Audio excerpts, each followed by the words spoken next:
नमस्कार, सुप्रभात। स्वागत आप सभी का सब रंग कार्यक्रम में। मित्रों, कहते हैं कि श्रद्धा ज्ञान देती है, नम्रता मान देती है, योग्यता स्थान देती है और यदि ये तीनों ही मिल जाएं तो व्यक्ति को हर स्थान पर सम्मान देती हैं। कितनी सुंदर बात है ना। हमारे जीवन में श्रद्धा का, नम्रता का, योग्यता का यदि समावेश होता है तो हर स्थान पर हम संसार में कहीं भी चले जाएं सम्मान के पात्र बन जाते हैं। तो इन्हीं सुंदर तीनों शब्दों को अपने जीवन में शामिल करने के संकल्प के साथ आइए चलते हैं आज के सुंदर सुवाक्य की ओर। समस्याओं का सामना करने के लिए कुछ बातों को समाना पड़ता है। अक्सर जब संगठित रूप से हम कुछ कार्य करते हैं तो विभिन्न संस्कार होने के कारण कई बार आपस में टकराव भी हो जाते हैं। ऐसे में हमें कई बातों को समाकर चलना चाहिए जिससे संगठन भी मजबूत बनता है और किए जा रहे कार्य में भी सफलता हासिल होती है। मगर कई बार समाना इतना आसान नहीं होता। इसके लिए एक तो सभी के गुणों का चिंतन करें, दूसरा हर कार्य को हल्के होकर प्रभु अर्पण करके चले और यह याद रखे कि हम यह शरीर नहीं बल्कि एक अविनाशी सत्ता ज्योति बिंदु आत्मा है और आत्मा के अष्ट शक्तियों में से एक है समाने की शक्ति। तो परमात्मा द्वारा इन शक्तियों को राजयोग मेडिटेशन के माध्यम से अपने अंदर भरे और हर कार्य में इन शक्तियों का उपयोग करे। संबोधन अर्थात हमारे बोल ही हमारे व्यक्तित्व की पहचान कराते हैं। हम कितना भी सज धज जाएं, सूट बूट पहन लें, लेकिन जब बोलना शुरू करते हैं तभी हमारे व्यक्तित्व की सही सही पहचान होती है। वो कहते हैं ना कि यदि दुकान का द्वार बंद हो तो पता नहीं चलता कि दुकान किस चीज़ की है, लेकिन जैसे ही द्वार अर्थात शटर खुलती है तो फिर पता चलता है कि ये दुकान हीरे की है या कोयले की है। महत्वपूर्ण है कि हम बोलते कैसे हैं, अपनी बोल से लोगों को घाव पहुंचाते हैं या फिर उनके घाव में मरहम लगाते हैं। हम सब मित्रों अपने संबोधन से, अपने बोल से मरहम लगाने का कार्य करें, क्योंकि घाव देने वाले तो बहुत हैं, मरहम लगाने वाले कम हैं। आइए सुंदर भाव के साथ चलते हैं अपने अगले सेगमेंट की ओर, जिसका नाम है आपकी सेहत आपके हाथ। हर साल 16 अक्टूबर को वर्ल्ड एनेस्थीसिया डे मनाया जाता है, जिसका मुख्य उद्देश्य एनेस्थीसिया की भूमिका और महत्व के बारे में समाज में जागरूकता फैलाना है, ताकि मरीज और उनके परिवार को सही जानकारी मिल सके। एनेस्थीसिया एक महत्वपूर्ण प्रक्रिया है जो चिकित्सा में बहुत काम आती है। इसके सही उपयोग से हम मरीजों की सुरक्षा और सर्जरी की सफलता को सुनिश्चित कर सकते हैं। एनेस्थीसिया के 3 प्रकार होते हैं: लोकल एनेस्थीसिया, रीजनल एनेस्थीसिया और जनरल एनेस्थीसिया। लोकल एनेस्थीसिया में सिर्फ एक छोटे हिस्से को संवेदनहीन किया जाता है, वहीं रीजनल एनेस्थीसिया शरीर के एक बड़े क्षेत्र को प्रभावित करता है, जैसे प्रसव के केसेस में। इसके अलावा जनरल एनेस्थीसिया पूरी तरह से बेहोश कर देता है, जो बड़ी सर्जरियों के लिए उपयोगी है। एनेस्थीसिया न केवल दर्द को कम करता है, बल्कि यह सर्जरी को सुरक्षित और प्रभावी भी बनाता है। इसमें ध्यान देने वाली बात यह भी है कि सही एनेस्थीसिया का चुनाव करना महत्वपूर्ण है, ताकि प्रक्रिया सफल हो सके। तो इस एनेस्थीसिया डे पर हम इसके महत्व को उजागर करें और एनेस्थीसियोलॉजिस्ट्स की भूमिका को मान्यता दें। एक महत्वपूर्ण बात लगातार हम करते चले आ रहे हैं कि हम अपने विचारों पर बहुत बहुत ध्यान दें। यदि हम बीमार हो भी गए तो बार बार बीमारी के बारे में ना सोचें कि ये क्यों हो गया, कैसे होगा, क्या होगा, कब होगा, ठीक होगा, नहीं होगा, आदि आदि इत्यादि। और कई बार तो बीमार न होने पर भी हम सोच सोच के बीमारी का आह्वान कर लेते हैं। बीमार होते हैं तो फिर सोच सोच के उसे और भी ज़्यादा बढ़ा देते हैं, क्योंकि विचारों का बड़ा महत्व है मित्रों। बीमारी हो भी गई है, बात आ भी गई है, तो भी उस समय अपने विचारों को हल्का रखना, सकारात्मक रखना, श्रेष्ठ रखना कि आई है चली जाएगी, मैं जल्दी से जल्दी ठीक हो जाऊंगा, मैं स्वस्थ हो रहा हूँ, मैं संपूर्ण स्वस्थ हूँ, स्वस्थ था फिर से हो जाऊंगा। तो बहुत अच्छे विचार होते हैं तो मन भी तंदुरुस्त रहता है और तन भी तेजी से तंदुरुस्त होता चलता है। डॉक्टर्स भी इस बात को मानते हैं कि यदि आप अच्छे विचारों में रहते हैं, खुश रहते हैं, आनंदित रहते हैं, पॉजिटिव रहते हैं, आप जल्दी से जल्दी अच्छे होते चले जाते हैं। विचारों का बड़ा महत्व है मित्रों हमारे जीवन में, क्योंकि यही हमारे जीवन का निर्माण करते हैं और फ़कीर को अमीर बना देते हैं। ऐसे ही कुछ सुंदर भाव लेकर हमारे बीच आ रहे हैं प्रोफेसर राजीव शर्मा जी के विचार कितने जीवन में महत्व रखते हैं। नमस्कार, सादर प्रणाम, सादर नमस्कार। मैं प्रोफेसर राजीव शर्मा इस सेगमेंट में जिसका शीर्षक है ज़रा ये भी सुनो एक बार फिर हाजिर हुआ हूँ एक संस्मरण के साथ। रतन टाटा जी से एक बार पूछा गया कि आपको सबसे ज़्यादा खुशी कब मिली। रतन टाटा जी ने कहा कि मुझे सबसे ज़्यादा खुशी तीसरे चरण को पार करने के बाद चौथे चरण पर खुशी हासिल हुई। तो वो 3 चरण कौन से थे? टाटा जी ने कहा कि पहला चरण मुझे लगा कि शायद बहुत धन एकत्रित करने में खुशी है, तो मैंने बहुत धन एकत्रित कर लिया।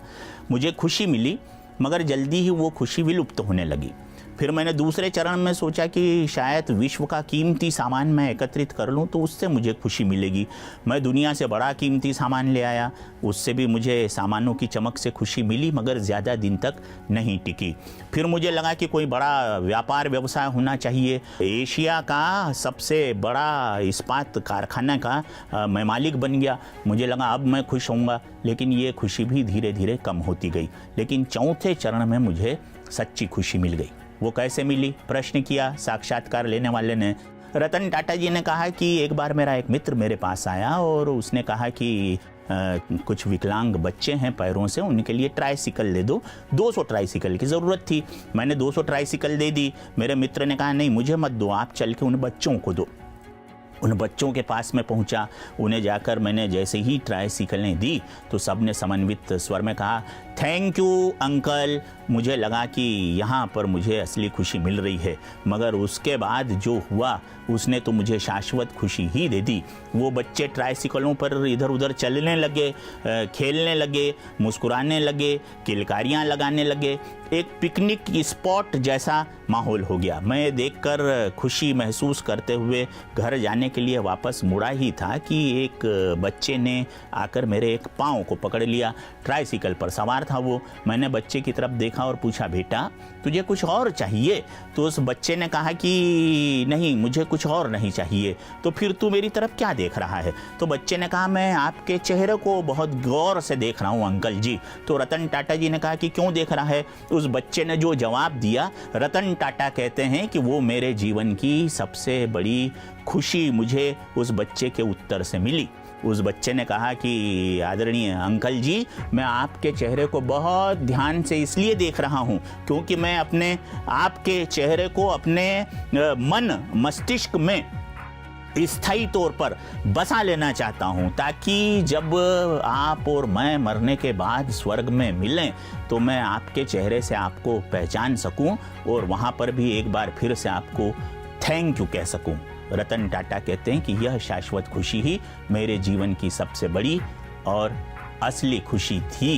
देवियों और सज्जनों, असली खुशी दूसरों की सेवा में होती है। असली खुशी दूसरों की मदद में होती है। जब हम निस्वार्थ भाव से दूसरों की सेवा करते हैं तो फिर हमें जो कुछ हासिल होता है वही बेशकीमती होता है और वही चिरंतन शांति होती है। नमस्कार। मित्रों, अच्छे विचारों की हम बात करते हैं कि विचार अच्छे होंगे तो जीवन अच्छा होगा। लेकिन ये अच्छे विचार हमें मिलें कहाँ से? क्योंकि चारों तरफ तो हमें नकारात्मकता ही दिखाई देती है, व्यर्थ ही दिखाई देता है जहाँ भी नज़र डालो। आध्यात्म ही वो ज़रिया है जो हमें अंदर की ओर ले जाता है, अच्छाई की ओर चलने के लिए प्रेरित करता है, प्रकाश की ओर चलने के लिए प्रेरित करता है। और कैसे भी विकट परिस्थितियाँ हों उसमें कैसे आप अचल अडोल रहें ये सिखाता है। कि सारे एक ही ड्रेस में हैं, वाइट में, ओके? और सब भाई और सब दीदी को आप मैं देख रही हूँ वाइट यूनिफॉर्म में, वाइट वो जो कपड़ा है उसमें है, और सबके फेस पे वो स्माइल है और सबकी आवाज़ एकदम काम है।